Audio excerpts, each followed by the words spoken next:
তোমার এখনো ছড়া মুখস্থ হয়নি। 15 অগাস্ট হতে আর 2 দিন বাকি। মুখস্থ হয়েছিল, এখন ভুলে গেছি। বাহ, তাহলে কি মুখস্থ তুমি করলে যে বলতে গিয়ে তুমি ভুলে যাচ্ছ? মুখস্থ করেছিলাম তো, হচ্ছে না।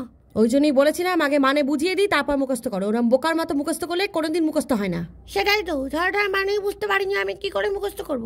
জানি তো বুঝতে পারবে না, দাও দেখি। এই যে বাবুই পাখিরা ডাকি বলিছে চড়াই।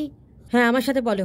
বাবুই পাখিরে যাকি বলিছে চড়াই, কুড়ে ঘরে থেকে করো শিল্পের পড়াই। আমি থাকি মহাসুখে অট্টালিকা পরে, তুমি কত কষ্ট পাও রোদ বৃষ্টি ঝরে। বাবুই হাসিয়া কহে সন্দেহ কি তাই, কষ্ট পাই তবু থাকি নিজের বাসায়। পাকা হোক তবু ভাই পরেরও বাসা, নিজ হাতে গড়া মোর কাঁচা ঘর খাসা। বুঝেছ? না, তুমি কি বোঝালে যে বুঝবো?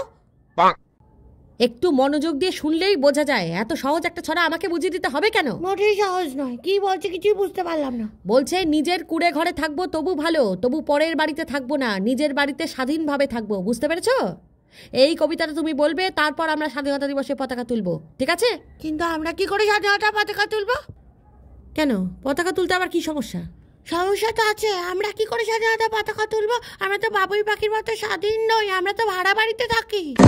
हे प्रभु, हे प्रभु, हे हरि राम कृष्ण जगन्नाथ प्रेमानंदे, ये क्या हुआ? কিছু শেখাতে চাও? বাবা রে বাবা, কার জন্ম দিয়েছে তো কে জানে বাবা।